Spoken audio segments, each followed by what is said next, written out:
I think there's a big problem, and quite frankly, most of the time we're looking at the mirror at it. We have been the victim, I think, of our own doing. We focus so much as brand marketers on the craft, the creative, the campaigns, the words, that we've really lost sight of the outcomes that we're actually responsible for.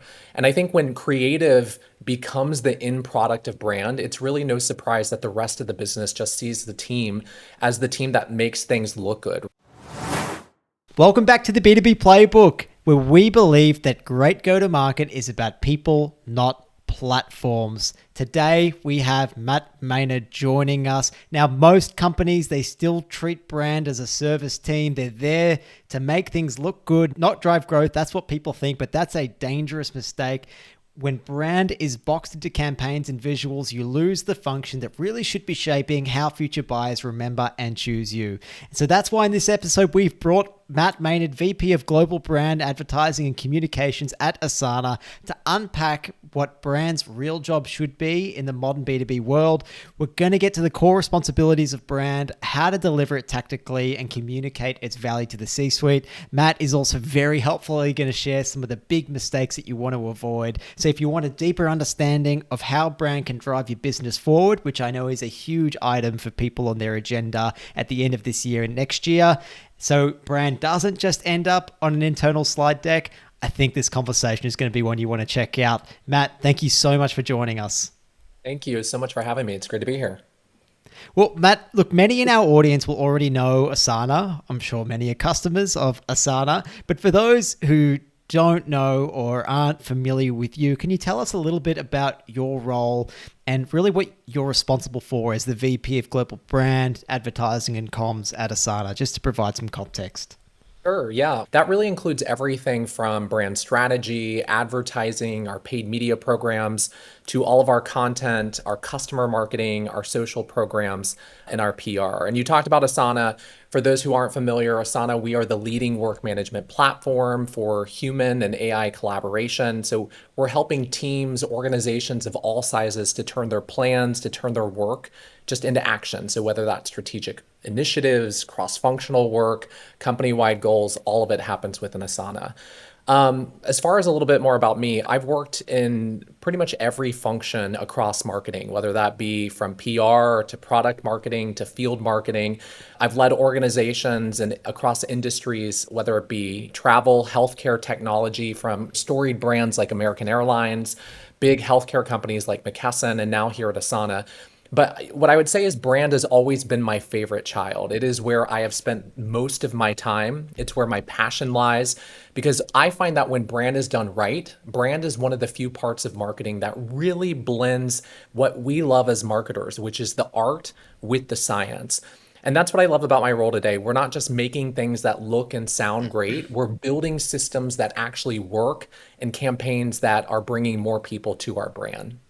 Okay, I want to get into that. And I love that you described brand as your favorite child because I feel like that's how, unfortunately, many organizations view brand. They see it as the child that has their crayons, that making things really pretty. They're a creative service team. Why do you think this misunderstanding of brand really persists? Yeah, I think there's a big problem. And quite frankly, most of the time we're looking at the mirror at it.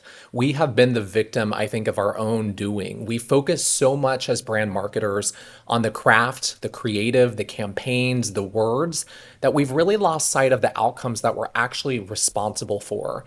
And I think when creative becomes the end product of brand, it's really no surprise that the rest of the business just sees the team as the team that makes things look good. It's interesting. I've looked at many job descriptions from some of the world's biggest companies, many brands across different industries. And I will tell you that almost none of those mention anything about things like building memory or reaching future buyers.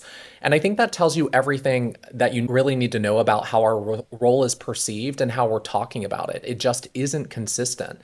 Meanwhile, you've got teams in B2B organizations, whether it be growth marketing or performance marketing, and they've been crystal clear about their purpose. Creative is a tool that they use too, but it's not the goal. They're here to drive growth and they measure everything. And I think a lot of this is brand hasn't always done that. We've been clear about what we're here to do. And when we don't define our role, I think for the business, someone else is going to do it for us. And that likely means that we're going to be defined by what we make, not the actual value that we create for the organization. I like the practicality that you bring to this, Matt, and you're trying to put back behind brand. So you talk about, if you look at the current job descriptions out there for brand, what they currently encompass, it's mostly focused on the inputs and not the outputs. In your view, what should that brand description really look like? What should be in the remit? Yeah, if I were rewriting the job description for a brand marketing role, or even just for brand and B2B company, I would keep it really simple. I think the first part is that brand is something that everyone touches. So we have to decouple brand from brand marketing. Everyone is responsible for the brand. The brand is the wrapper of this commodity. But brand marketing is the team that's actually responsible for driving it, both strategically and consistently. And that job really comes down to, I think, two things. The first is we're responsible for building campaigns that have to reach future buyers. And then the second is that we create consistency across every single touch point so that the brand is recognizable, it gets remembered not just once, but in every single execution. It's not just about being the logo police, it's not just about having the best tagline, it is about building the systems and the stories that ultimately reinforce for the brand recognition and drive long-term growth for the company. Can you go a little bit further into what you mean for when it comes to your job is to build memory with future buyers, not just Yeah. the people who are like in pipeline today are looking to buy right now? Why is that distinction important between future buyers and people who are ready to buy now? Sure. If we dig into those two pieces, I think the first job that we talked about, or it was actually the second one, but this idea of creating consistency across touch points. So that means that we are designing and managing this brand system, whether it be your narrative, your architecture. We'll talk about things like a distinctive brand assets, your guidelines. These are all the tools that make your brand recognizable so that when someone sees your ad, your product, your website, your event, they know it's you. And then digging more on the second one that you're asking about, it's really about building memory with future buyers. So that means that we are reaching people before they are ready to buy and getting your brand linked to the situations that actually lead them to consider you as a potential solution. And you do that through things like advertising and events and content and customer stories and influencers. All those things work together to create strong associations over time. So you need both of these things. If your brand isn't consistent, people aren't going to recognize you. And if you're not building memory with those future buyers, you're not leading your brand to a path for growth.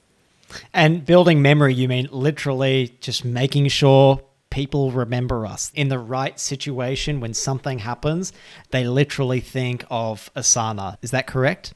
That's right. If you think about it, most B2B buyers, shockingly, whether no matter what they're buying for, they're not starting from scratch. There's this great study that I've read multiple times because I find it really fascinating from Google and Bain, and they found that most buyers had a short list in their mind before they started the buying process, and they most often bought from that short list, and it's usually 2 to 3 brands. There even was another study that came out recently from LinkedIn with the Ehrenberg Bass Institute, and they were looking specifically at generative AI products.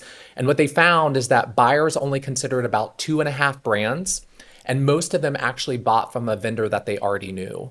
So what that tells me is memory is the real starting point ultimately for future demand. It's not going to guarantee that you're going to get picked, but it really gives you a head start or a shot at being considered when the time comes. Because you're not going to win if you're not on that list. That's what the facts are telling us. And you're not going to be on that list, quite frankly, if you only market to people who are already shopping for you. So brand marketing, then we really need to make sure that at the end of the day, we end up on that short list. And I think people who have worked probably further upstream, like more enterprise, they'd be familiar with the RFP, RFQ process where you will be getting like a handful of vendors to basically put a bid out. And that makes sense. Like that process makes sense. You've got to have a short list. You're going to put it out to a handful of companies and see, hey, what can you do for me? Can you beat what we're currently doing with our existing vendor? But that mentality is the same downstream, right? And I suppose that's just the way humans behave.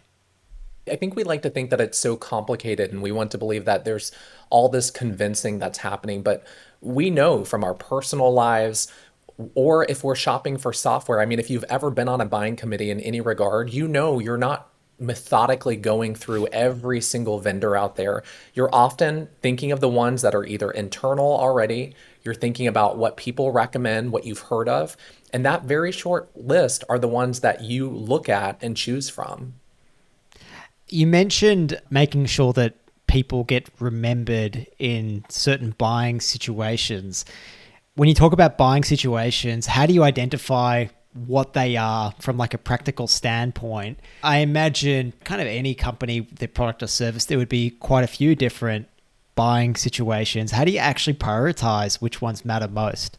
Yeah, it's a great question. I'm not the expert on this, but I'll tell you what I have learned through doing this through multiple companies. So, starting first with what we even mean by a buying situation, these are these moments that lead someone ultimately to start looking for a solution like yours. They bring you into category. They're not personas, they're not funnel stages. They're these real world triggers. So, something like we're missing deadlines, or maybe it's just we've hired a bunch of new people.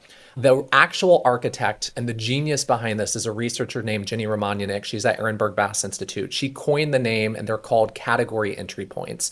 And these are really critical for building a brand that actually gets you remembered when a need arises.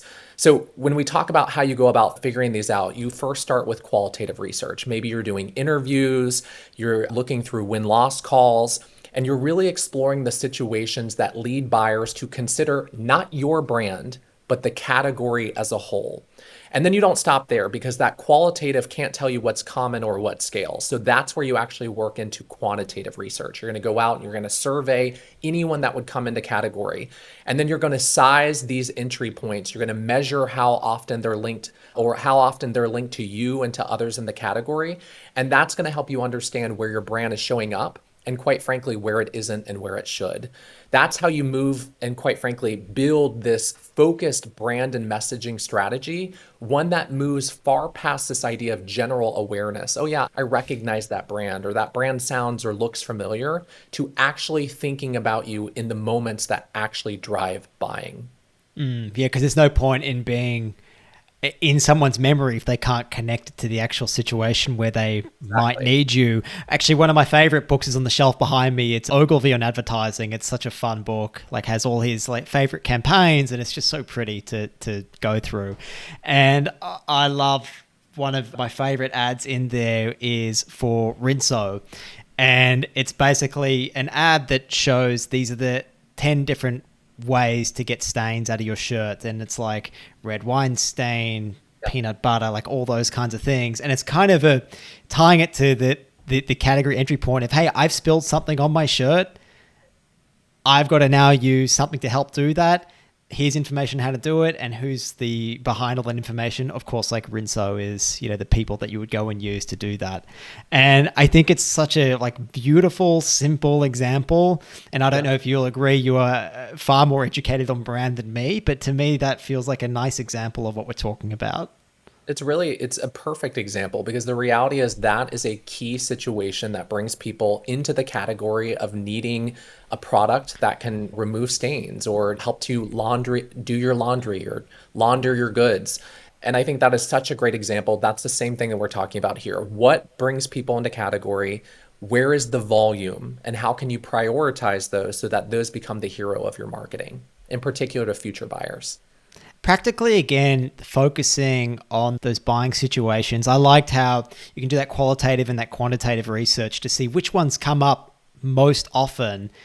How many, and I know this is probably a big it depends question, but maybe for Asana to ground it in a practical example, how many can you focus on at a point in time, and then how often should they change? Yeah, I think there's a couple of ways to look at this. I think first, your category entry points, my view on this and going through these exercises is that category entry points don't often change. And when they do, when you add new ones, it's usually that they grow over time. So it might be that categories come together or you've expanded your product, so you're moving into a new category. That might warrant that there's probably new ones that you need to look at.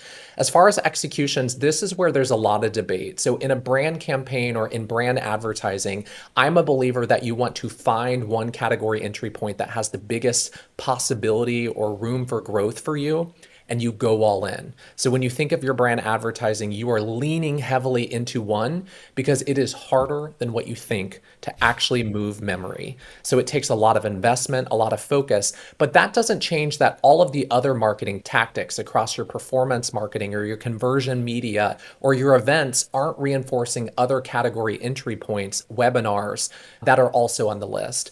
So I think to future buyers, you want to lead with the one where there's a big opportunity, where you want to make a move, you want to see measurable movement.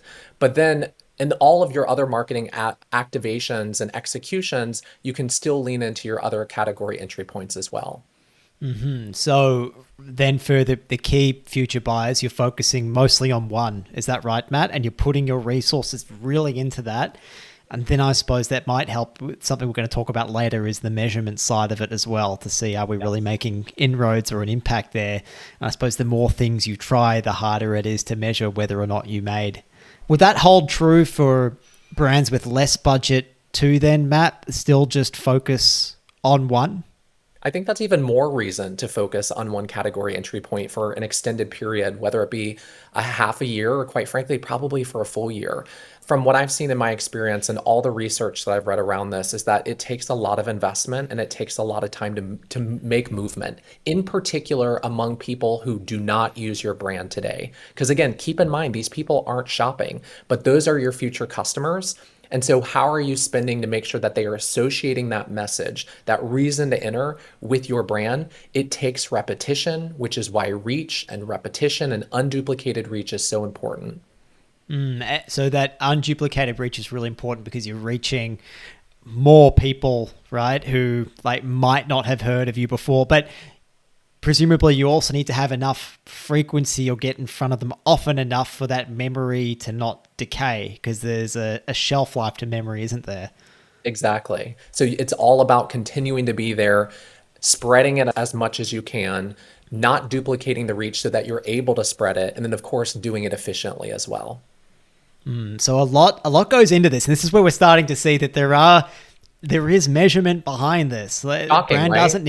Brand doesn't need to be this wishy-washy, let's get our crayons out thing. It can have a real significant impact on the business, and there's good ways to measure it. When it comes to brand, people talk about distinctiveness versus differentiation.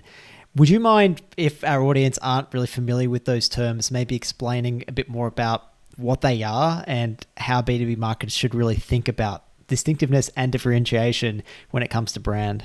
What I will tell you about this is they are very clear terms, and I'll tell you how I think about it. From distinctiveness, the core idea here is, do you look like yourself? Are you recognizable by to others as yourself? And then differentiation is this idea of, do you have a meaningful or relative difference versus your competitors? There is a lot of debate in evidence-based marketing circles where they believe that distinctiveness is more important than differentiation. And then there are a lot of folks like Mark Ritson who believe relative differentiation is really important, especially within B2B. It's all about differentiation. Here's my view as an actual practitioner. I am not here to say that one is actually better than the other, but what I have found is that when you look at all the research, there is a time and a place for both of them. So in brand, when you're building memory with future buyers, you're thinking about the campaigns where you're really focused on those broad audiences of people who aren't in market. It's all about distinctiveness. So category entry points, those reasons that people enter your space, those are shared across the entire category. You can't own those reasons. You gave the example of the stained shirt. That isn't unique to any of the cleaning brands, but you can own the association that you make with it. So that's the job of distinctiveness, to make sure that when someone sees a message tied to that buying moment, they know that it came from you. That's why distinctiveness is so important. And that's why brand advertising needs to look, it needs to sound, it needs to feel like it is undeniable that it is you. So that memory gets attributed to your brand. Differentiation, on the other hand, it really comes into play, in my view, later, once somebody comes into market. So once they've raised their hand, they're looking at your category, they're actively comparing options. They want to know what actually makes you better. And that's where this idea, like Mark Ritson puts it, relative differentiation, maybe not everything's incredibly differentiated, but there's a relative differentiation. I think that's where it has a role. The mistake that I see too often is that marketers love to lead with differentiation way too early. And the analogy that comes to mind when I think of that is it's like trying to sell somebody a car when they're shopping at the grocery store. They aren't ready to buy for a car. It is the wrong place at the wrong time. You're just really wasting your money. I think that's really, really nicely put. And distinctiveness was something that I hadn't fully wrapped my head around a few years ago. And I worked at an agency. One of our biggest clients was an online travel agent, one of Australia's biggest, called Webjet. And they had this disgusting, horrible red background on their website, which made it look old and difficult to use. And we were always saying, maybe you can clean it up, make it look a bit sexier, like, introduce some more kind of white colors. And their board and their CEO was a lot more old school, and thank God, because they obviously understood what they were doing, and it was all about differentiation. People associate that red undeniably with that Webjet brand. And anytime you see that, it is 100% them. Like, you cannot mistake that with the competition. And now I understand, of course, like just how important it is in that moment. So when I see that red, I need to travel to Melbourne or something, I go, oh, let me see what Webjet's doing. Or I Google Sydney to Melbourne, I see Webjet come up as a top search result, and I go straight to them. Yeah, I think it's one of the ways that you know this is true is think about some of the biggest, longest lasting brands in your country or even in the world. So let's use McDonald's as an example. McDonald's looks the same from the beginning of the time, right? I'm sure there might have been some early moves, but the reality is that brand holds steady. I just saw recently Domino's rebranded, and they actually did a fantastic job in the rebrand because they look just like they did. They've just improved it.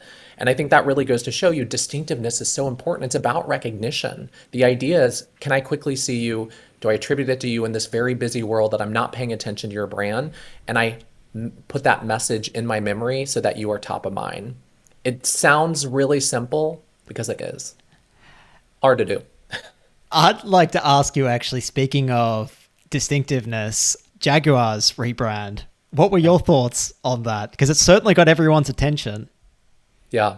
I think what happens is I think we get so hung around putting our mark. We get a new leader in, a new leader wants to make changes, and we want to take something to make it more modern. I think those are all the wrong questions. And I think that's a good example of Jaguar as well, which is we are looking to do something different. We want to modernize the brand. If you want to modernize the brand, the best way is how do you make it as close to what it is? And what are you trying to solve? What are you trying to do? Is it for you or is it for the consumer? Are people really not buying because they don't like it? Because what the research says is brand rejection is actually pretty low. It's actually not what's happening. What is actually happening is most people don't buy you because they're not thinking of you. Very, very interesting. Yeah, it was just something that came to mind that I really wanted to ask you about, because it was clearly such a big swing. And in doing it, it felt like they turned their back on their existing set of customers. And I don't know if they've stuck to exactly what they're doing. I haven't been following the story since then, but it certainly got everyone's attention.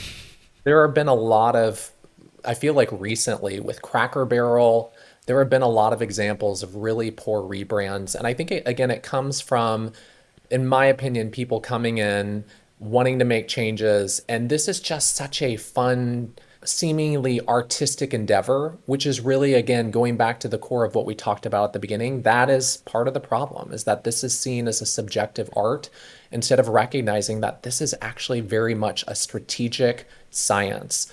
And we have to be careful with when we make changes to things like that. So the scientist part of brand marketing would come in and say, Jaguar, you've just undone all the memory associations that we've been building for, I don't know how old Jaguar is, probably 50 years old or something, for all that time, tying together the memory to Jaguar. Like, you've undone all of that work on people's brains and what it means to be a Jaguar driver and associated with the brand. Like, that is gone. Yeah. And the question is for what? For what reason? That's Yeah. usually whenever I read any of the blogs or whenever I'm reading something from researchers or even the thought I have myself is always, why did you do this? And it usually comes down to one thing. We wanted to make our own mark. And if you want to make a mark, that's not the way to do it. Yeah, it didn't even feel abundantly clear how they were repositioning themselves either, to me anyway. Yeah. Now, talking about channels and execution of this, are there channels that you find are more useful to reach those future buyers more effectively, meaning those ones that aren't in market yet? Yeah, I think it really depends on your category. It depends on your buyer. What may work for one enterprise technology company might be very different than another B2B company that works and sells to finance or one that sells to marketing. So when I'm thinking about this and my team, we're thinking about this, we're not just really chasing the channels. We focus on there's a great framework that I think the B2B Institute from LinkedIn created, and it's the three E's. It's this idea of effectiveness, it's evenness, and efficiency. So effectiveness is this idea of, are we building that, what we talked about, cumulative, unduplicated reach? Are we reaching more unique category buyers over time? The second idea, the second E, is this idea of evenness. Are we showing up consistently, not just in bursts where we're blowing all of our money all at once and then we don't have any more? Are we actually evenly spreading it so that we are present often enough to actually create memory over time, because we know it does go away? And then the third piece is the part that businesses love to talk about and ROI is really measuring, is efficiency. Are we making sure that we are getting the reach at a reasonable cost? When we use those lenses and look at things like media, that helps us to really choose the right mix, whether that is something in digital, CTV, audio, out of home, a lot in influencers, content amplification. But it's not about what's trendy, and it's not about there's like a silver bullet. It's about what's going to get your brand remembered before those buyers are ready to buy. But I will give you this. One thing that still surprises me and surprises many people, especially in B2B, is that TV can still work in B2B, and it does. And if you think about it, B2B buyers are still people. They watch TV, they scroll, they commute, they do all the things that consumers do because they are consumers as well. And if your category is broad enough, TV, I have found, can still be one of the most efficient ways to build reach at scale. I think even through LinkedIn now, they have an option where you can push to TV as well, which would be interesting for a lot of B2B brands to test. What about at Asana? Is there a particular channel mix that you settled on or are really pushing when it comes to brand? Here's what I would say about our channel mix. We're looking at all the different factors. We're measuring, we're optimizing. But I look at it, we're in many of the different channels that I talked about, whether it be brand marketing and some of these non-direct response channels, all the way to the more digital channels. We work across all of them, and we are constantly optimizing to what we're seeing both in the short and in the long term to drive those results. I think part of this is, are you having a hypothesis-driven approach, which is what we have at Asana, where we have ideas, we expand into new channels, we measure how they perform, and then we either pull out or invest even more. Going into that question of measurement, how long do you need to wait to see, yes, we have had a positive impact, this channel is having a positive impact on what we're doing? Is there a certain time frame? Does that depend on the channel? How do you think about that? Yeah, when I think about measuring the impact of brand, I'm really breaking it into two different parts. So the first is the execution. How is the execution performing? And there's a really great framework that I love, also stealing this from the B2B Institute. It's the ABLE framework, ABL. So the A is for attention, this idea of, did people actually notice your ad? The second B is for branding. Did they know it was from you? This is where distinctiveness comes in. And then the L is this idea of linkage. Did they connect your ad? Did they take away the right message, that buying situation that you wanted your brand to own?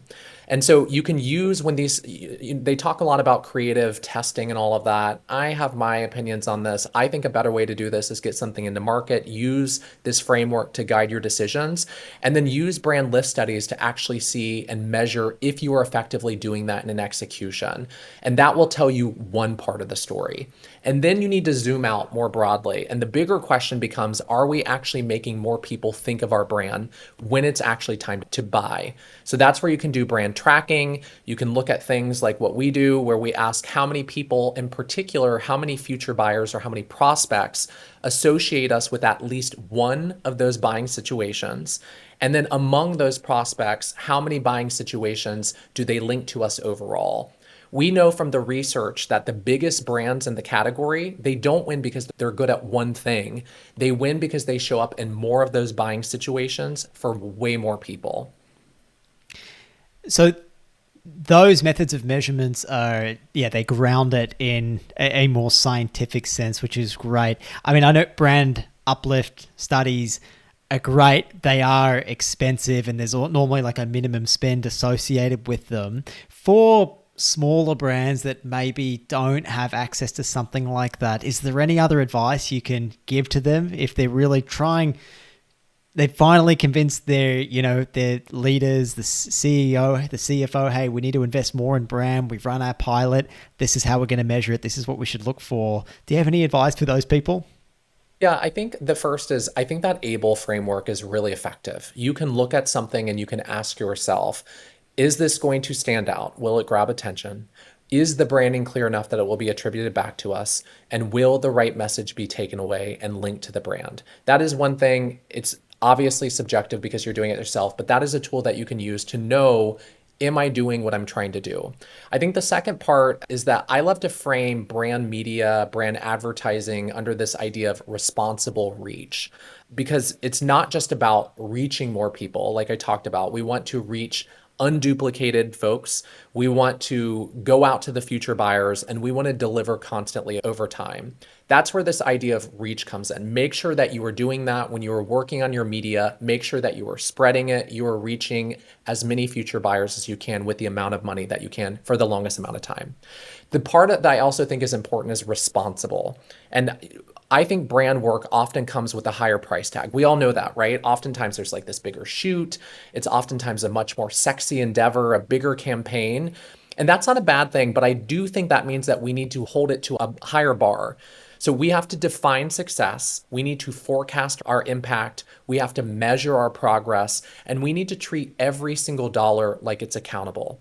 And I think performance and growth marketing teams, this is what they do really well. They stay focused on the outcomes, they report, they optimize, they earn trust by showing results. And that's what responsible reach is getting at. How do we bring that same mindset to brand? Not by copying growth or performance marketing, but how do we prove that long-term investments can also be strategic, rigorous, and measurable in the short term? Are we driving short-term outcomes that also ultimately show that we're proving value now so that they give us more freedom to build in the future? If we start by being responsible and showing how we're driving outcomes, and we build over time to give us more runway to continue to build that consideration and that brand health metric, that is how I think organizations of any size, quite frankly, are going to win over their manager or even the finance team, quite frankly. Yeah, I was going to ask practically, how do you have that conversation? Because it's incredible, in the C-suite, finance, that they don't get it. Even though if you just stop for a moment to think about how you buy anything, or how they buy things on behalf of the organization, they would realize the importance of all of this stuff. But for some reason, this basic first principles thinking seems to go out the window, and they look at you like you're an alien when people trying to talk to them about brand. So practically, Matt, how do you have that conversation? Because you've had this conversation at so many organizations and organizations that people would really recognize. So I'd love to hear from you firsthand. Yeah, look, I don't know that there's one perfect solve. And if there was, I would probably write the book on it and sell it to everyone for millions of dollars. But I think we need to, again, look at ourselves in the mirror and recognize that going in and being like, you should know this is not going to be the way that we're going to win. I think we have to show that we are not just spending, we are making disciplined, strategic investments. And I think that starts with two things. First is even if brand ROI takes time, we can still show progress in the short term. We know that from companies that I've worked at, but we know that brand can do both. It can drive short and it can drive long. So we can measure attention, attribution, we can measure linkage, like I talked about, to buying situations. We can do brand lift studies, or we can track growth to the future consideration as well. There's lots of things that we can do to show the short and the long. I think the second is that we need to build confidence with these leaders and with the finance team and our CMO by working with the rigidity of what a performance team does. We need to forecast our impact. We should have hypotheses and be testing them. We should be reporting on the results that actually matter.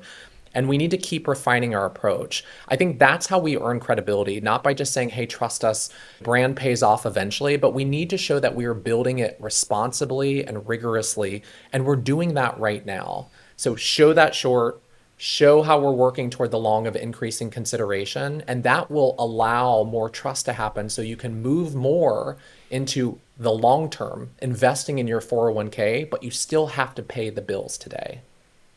Yeah, I think that's a nice way to put it, and probably in language they understand. I think you're right. No one has a good conversation starting off by telling people that they don't know anything, they don't know what they're talking about. It's never a good way to Right. start building a relationship. One piece of advice I heard from a marketing leader, something that worked really well from them, was doing qualitative interviews of the CEO's 5 favorite customers Mhm. and asking them over Yeah. video what made them choose that company, how they made their buying decision. And so then they could Yeah. see firsthand, hey, we made a short list. Oh, how Right. did we get on that short list? What happened? And then they can see, okay, this is how our best customers found us. Maybe this makes sense and we should roll this out, as a wider Yeah. program and invest in this. I talked about that LinkedIn B2B Institute research on generative AI. One of the things that I love that they did with Ehrenberg Bass is they came up with these 3 stats. And I think doing these 3 stats, if you can do quantitative research within your organization with your customers, I think that this is something you should do, even if it is qualitative with a few people like what you're talking about. The first is figure out how many brands a buyer that came into your category considered. I think you will be shocked. They consider usually between 2 and 3. And I think the part that's interesting about that is we have this view in our mind that there's an infinite number of options that everybody looks at. They're so incredibly thoughtful and they look at everything. They don't. They come in with 2 to 3. That's step number one. Step number two is how often do they come into market? So ask your customers that have come into this category, and even arguably some of those that were with your competitors as well, ask them how often they have come into this category. I think you will also be shocked, like the 95/5 rule suggests, that far fewer people come into market that often.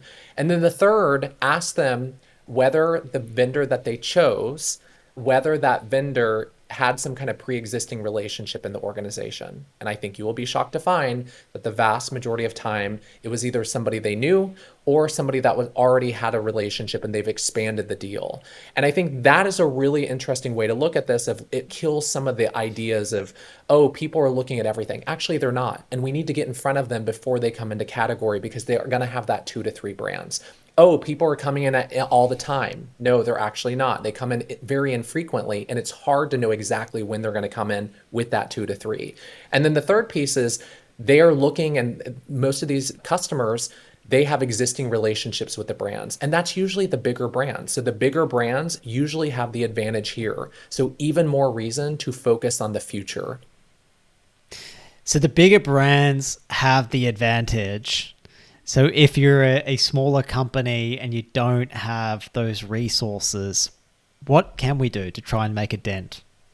Yeah, it's interesting. I've heard Jenny Romaniuk talk about this a lot, and I really like her positioning, which is yes, bigger brands do have an advantage. We know from the law of double jeopardy that bigger brands, they win twice. They're bigger, they have more customers, and they have higher loyalty. That means if you're a smaller brand, you're going to have fewer customers who are more likely to be less loyal.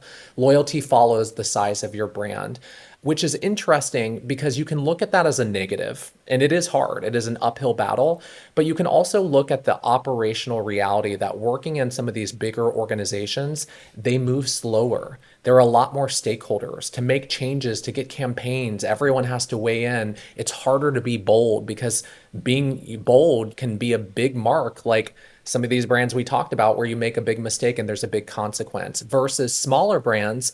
They have the opportunity to take bigger swings, to try bigger efforts, to really focus on consistency and really put the smart strategic steps in there.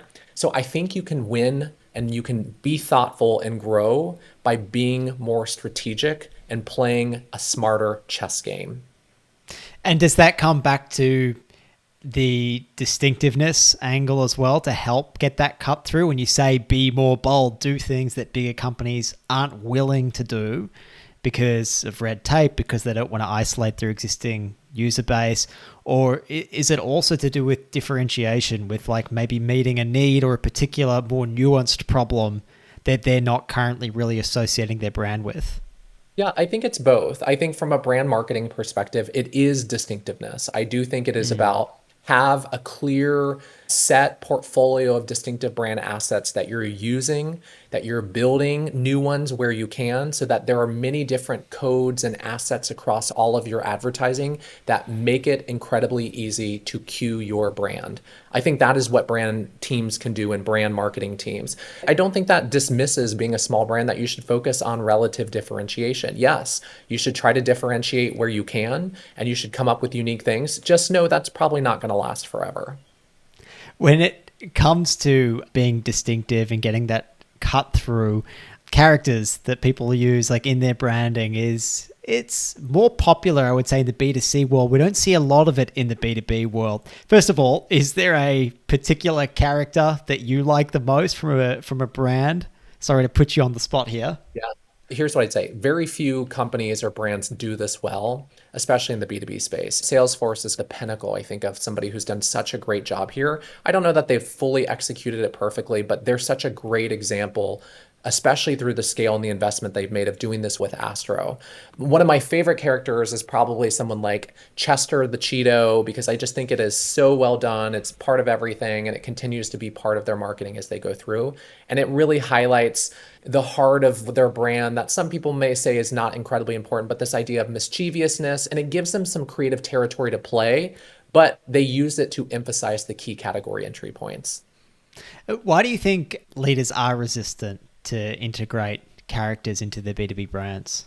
Yeah, I think a lot of leaders still think what works ultimately in B2C, it could never possibly work in B2B, right? That characters are somehow too playful, they're too soft, and that really real B2B marketing, it needs to be much more serious because this is a business buyer. But we know from the data, the reality is very different, right? There is strong evidence that says that distinctive brand assets, whether it be a character, whether it be a sonic logo, a tagline, your colors, whichever ones it may be, they make your marketing more effective. They are boosting the recall, they're improving the attribution to your brand, and they're helping to make sure that message that you are paying for and paying a lot of money for, that is getting linked to your brand so that it builds memory over time. Why do I think that they resist them? I think it's two things. I think the first is that there's a lack of exposure to the science that we just talked about. They've never seen the research, and they don't know what actually these assets are for or how to measure them. And I think the second is there's just a personal bias. I think that certain senior leaders, they want a brand that reflects their personal tastes, so that when the business needs a refresh, they use it as a reason to really redesign everything, to put their mark on it, instead of reinforcing the assets that people are really remembering, right? Or that in many cases, people are starting to remember. But if we are doing our jobs right as brand leaders, we recognize that we are not here to rebrand for rebrand's sake. We have to build value, and that includes assets that you can protect. You can actually copyright a character. You can trademark a logo. You can create a system that compounds over time and gets stronger with every campaign. I don't know if, this is as popular in every region of your listeners, but there was a brand in the US, Toys R Us. It was really big with kids. It was big when I was growing up. I remember it. They went bankrupt, but they sold off their assets, including their distinctive brand character, Jeffrey, who was a giraffe, because those brand assets still held commercial value.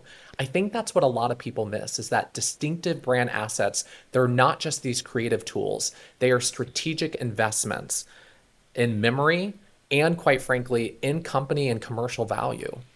Oh my God, I love Toys R Us. That was my favorite place in the world to go to as a kid, Matt. Yeah, not our parents. Absolutely. No, not our parents. But I think that's such a great point. The fact that they were able to sell off those assets, and they are a commercial asset that goes beyond the business itself. Like, it's something tangible. It goes beyond, when you sell a business, often you're buying a lot of like goodwill associated with it, but a brand detaches itself from that and is its whole own asset, which I think that's a tremendous example.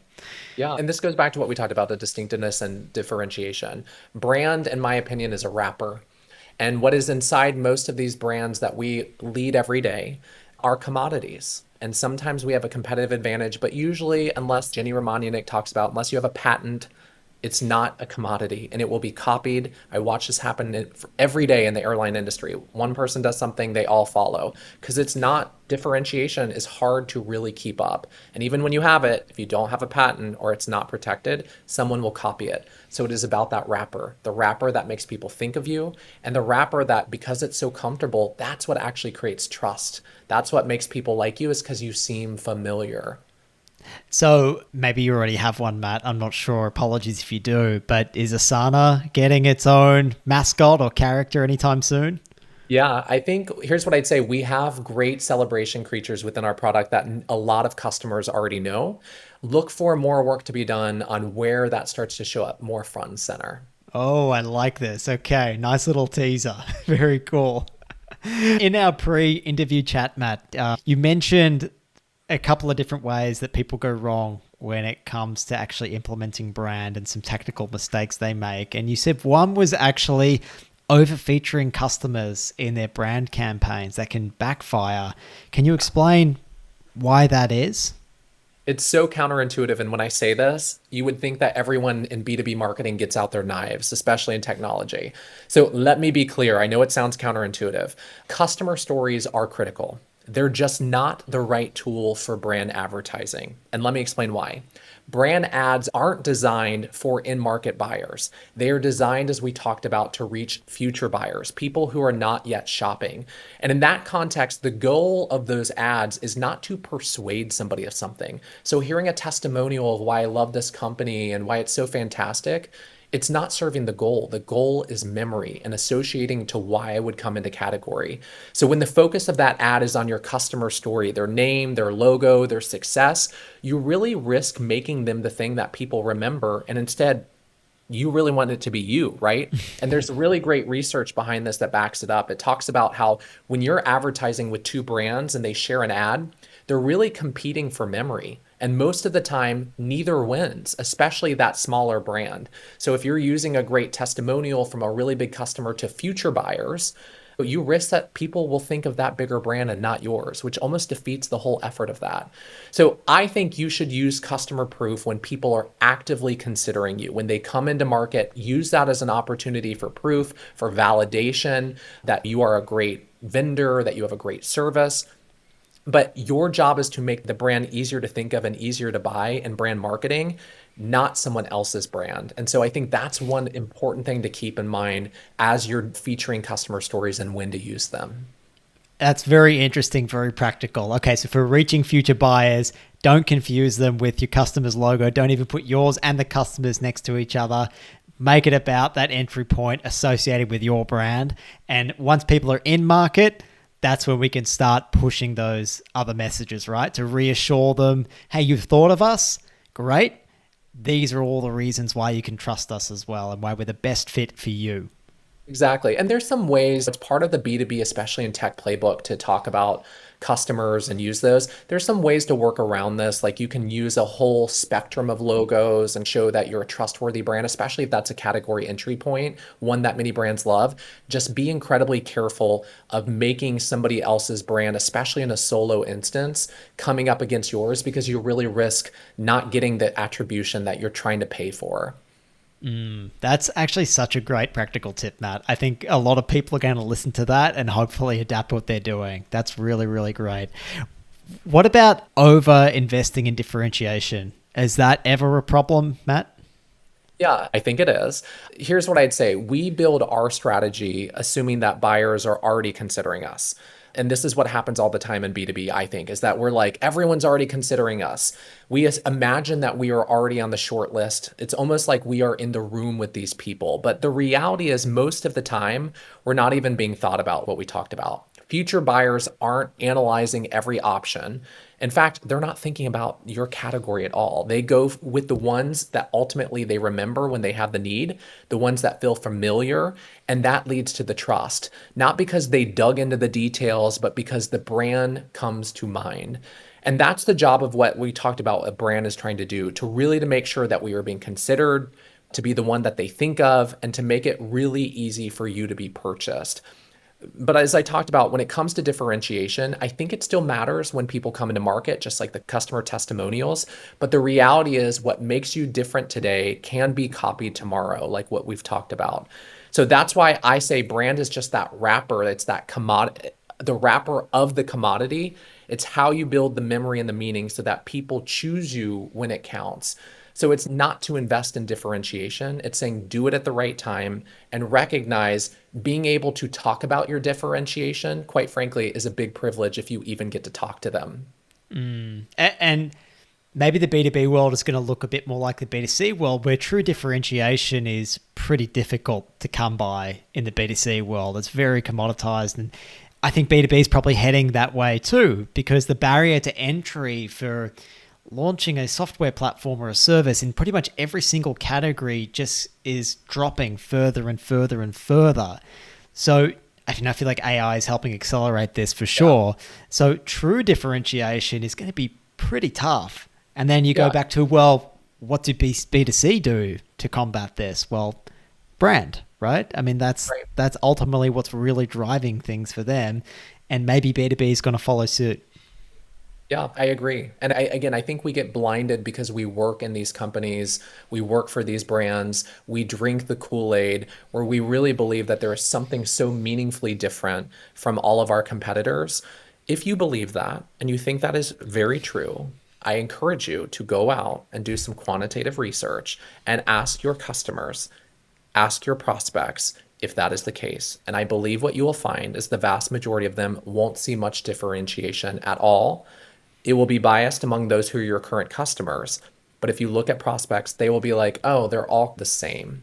And if you don't believe that and you don't have the money to invest in that, think about the last time you purchased software. Think about the last time you purchased toilet paper. Think about the last time you needed tax software. Think about any of those things. At the end of the day, they're all the same. And there's these little relative differentiation things that when they're not copied, they're helpful, but you usually end up picking the one that you favor, that you thought of, that feels like it's more trusted because it had an advantage coming in. Matt, any other practical lessons that you want to share about how you're implementing brand at Asana that our listeners can take away? Yeah. Here's what I would say about my time at Asana. I think Asana has been a really fantastic case study for me of how you actually apply these principles in practice.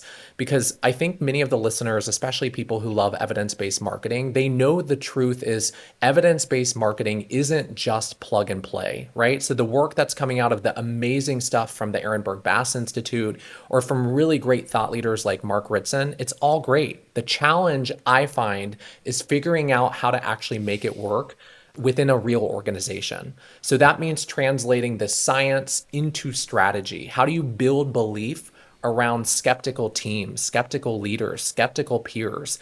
And how do you find ways to move forward without breaking what's already built or the people, quite frankly, that may have built it and built some of those things? So that's what my team and I have spent the last few years learning. And that's really what we love talking about with other brand leaders and other marketers. Yes, we've brought these ideas into our work at Asana. We've shifted our approach to campaign planning. We've introduced new metrics rooted in buyer psychology. We've built the systems that let us apply the theory in ways that work for our brand. But I think the bigger story is this.